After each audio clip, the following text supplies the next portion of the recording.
The moment my daughter-in-law poured an entire glass of red wine all over me in front of everyone, she laughed and said it was an accident. But when I saw the smile on her face, I realized something. It wasn't an accident. And what she didn't know was that almost everything she enjoyed in her life was paid for by me. Welcome back to the channel. If you enjoy emotional family drama stories, shocking betrayals, and satisfying endings where karma always catches up, make sure to subscribe and hit the like button. Now, let's get into today's story. My name is Margaret, and I'm 62 years old. People who know me usually describe me as calm, generous, and patient. And honestly, I've spent most of my life trying to help the people I love. Especially my son, Ethan. After my husband passed away 8 years ago, Ethan became my entire world. He was my only child. I worked hard my whole life. I saved carefully. And after retirement, I was fortunate enough to have financial stability. When Ethan married Vanessa 4 years ago, I genuinely welcomed her into our family. At first, I adored her. She was beautiful, confident, and charming. She always hugged me. She called me Mom. And she constantly thanked me for helping them. Back then, I thought I had gained a daughter. I had no idea how wrong I was. A year after their wedding, Ethan lost his job. Vanessa was only working part-time. They struggled financially. And like any mother would, I stepped in. I paid 3 months of their rent, then 6 months. Eventually, I helped them buy their first house. Technically, the house was under my name because I provided most of the money. But I never cared about ownership. I trusted them. I simply wanted them to have a good life. Whenever they needed money, I helped. Car repairs, I paid. Medical bills, I paid. Furniture, I paid. When their daughter Lily was born, I became the happiest grandmother in the world. And naturally, I helped even more. I babysat Lily 3 times a week. I bought diapers, clothes, toys. I even created a college fund for her. To me, family meant showing up when people needed you. But slowly, things began changing. Vanessa stopped thanking me. Then she started criticizing me. At first, it was little things. The baby doesn't like those clothes. You shouldn't spoil Lily, you call too much. I ignored everything. Because I loved my granddaughter. And because I didn't want Ethan caught in the middle. But over time, Vanessa became colder. Sometimes she wouldn't even greet me when I visited. She rolled her eyes when I offered help. And whenever Ethan defended me, she became angry with him. Still, I stayed quiet. Until the night of Lily's 5th birthday party. I spent weeks preparing. I paid for the decorations, the cake, the entertainment. Everything. Seeing Lily happy made every dollar worth it. The party was beautiful. Friends and family filled the backyard. Children were laughing. Everyone seemed happy. For a moment, I thought maybe things between Vanessa and me were finally improving. Then I noticed her whispering to one of her friends while looking directly at me. Both women laughed. I pretended not to notice. Later that evening, I approached Vanessa with a birthday gift for Lily, a beautiful necklace I had bought for her to keep until she grew older. Vanessa smiled politely, but her eyes looked different, cold, and then she said something strange. "Margaret, maybe you should sit down. You're not as young as you used to be." Everyone nearby laughed awkwardly. I forced a smile. I'm doing just fine, but something about her tone made me uncomfortable. A few minutes later, the adults gathered around the dinner table. Someone poured wine. People made toasts. Everything seemed normal, until Vanessa stood up with a smile, and the next few seconds changed our family forever. Vanessa stood up from her chair with a glass of red wine in her hand and a smile on her face. At first, I thought she was about to make a toast. Everyone around the table became quiet.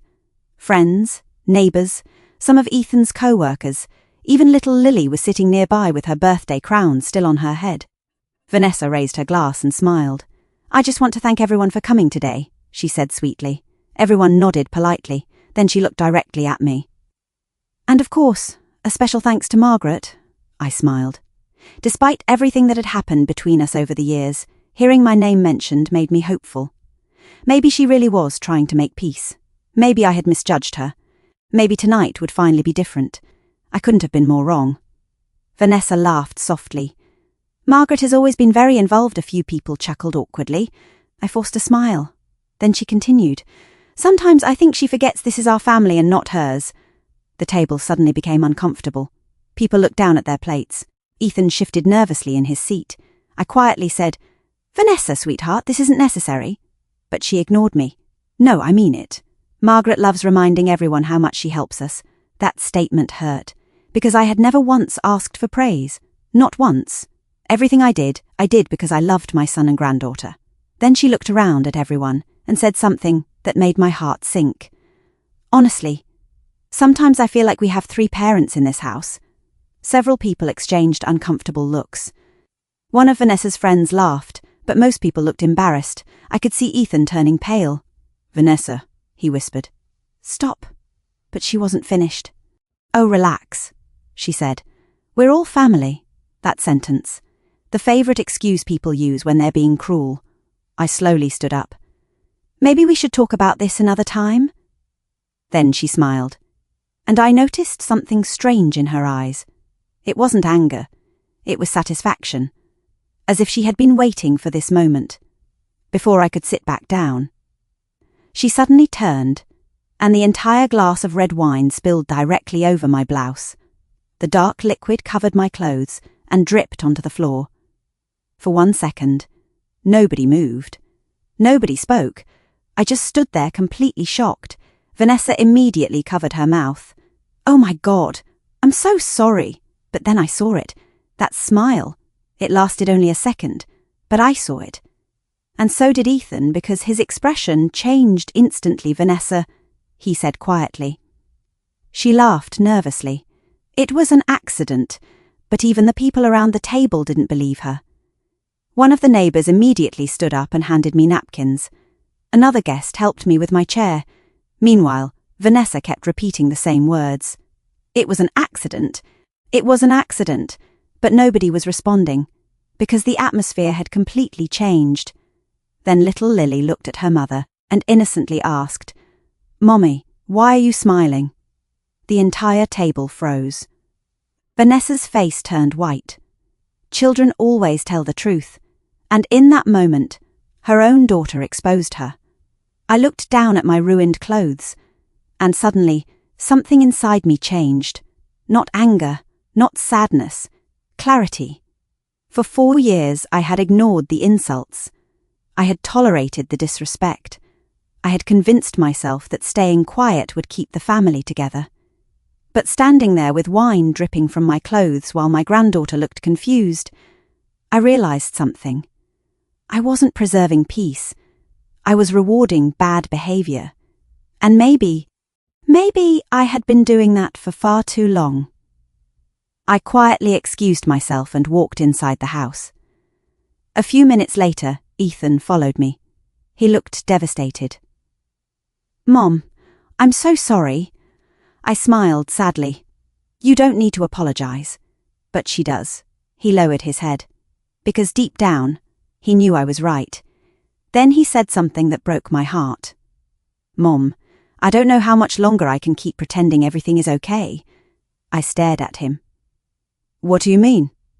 He sat down beside me, and for the first time in years, my son admitted something I never expected.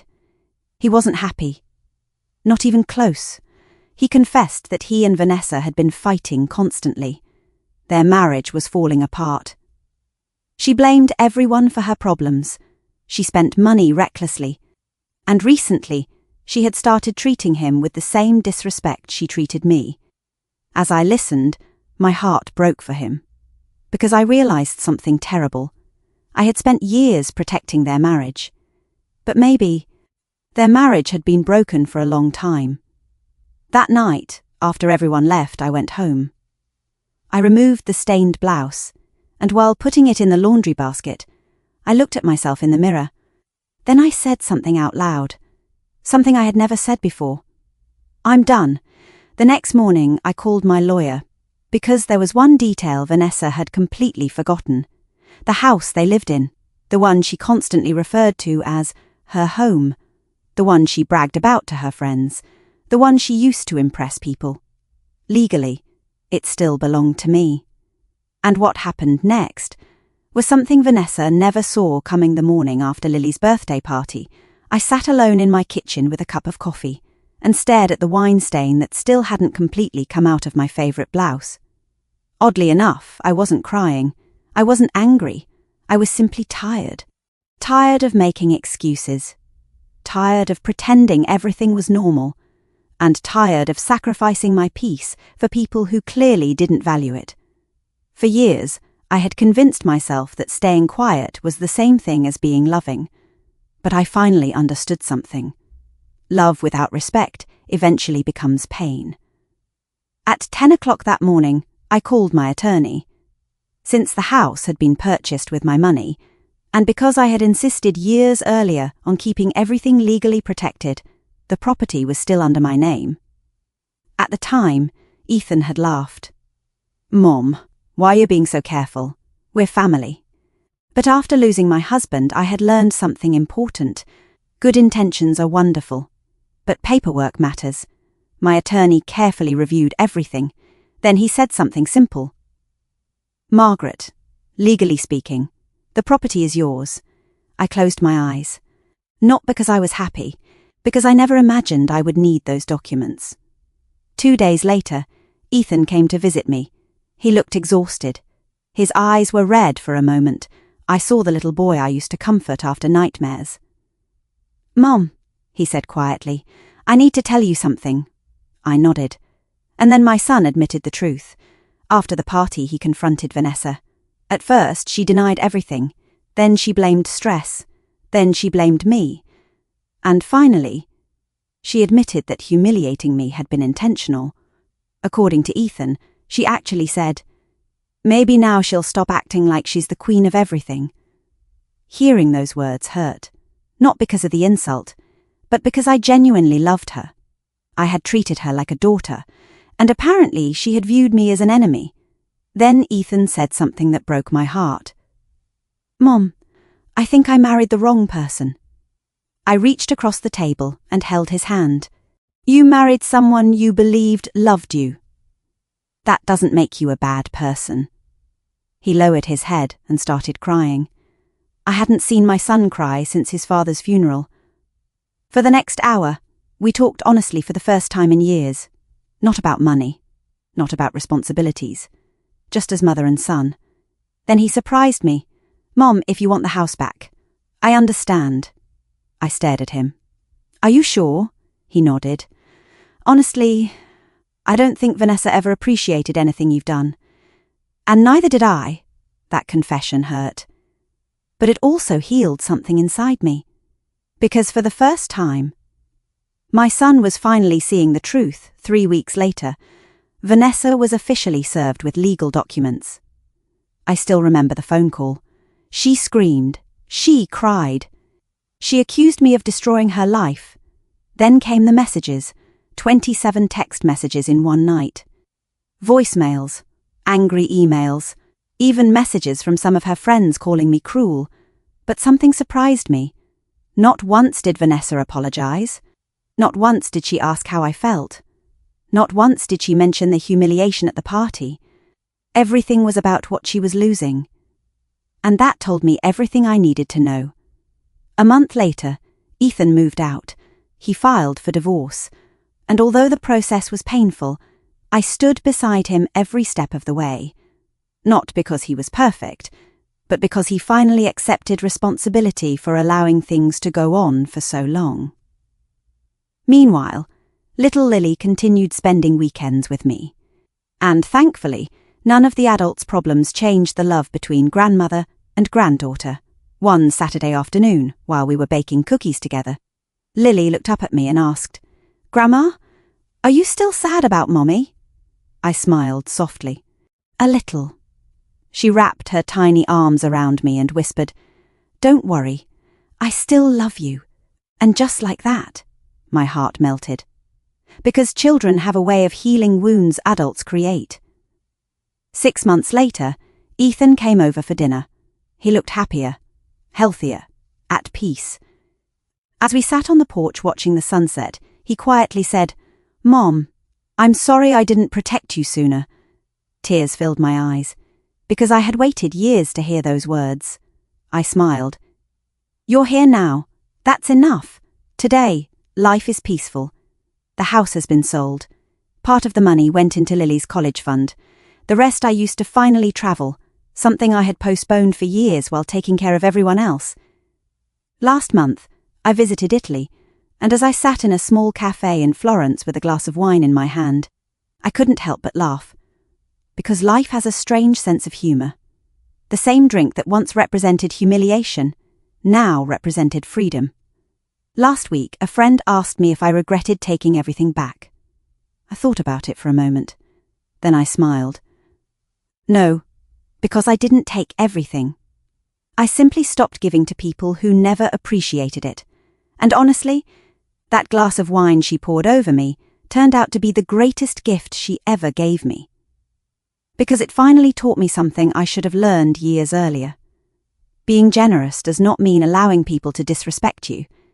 And sometimes, the most loving thing you can do for yourself is finally say, enough. The end.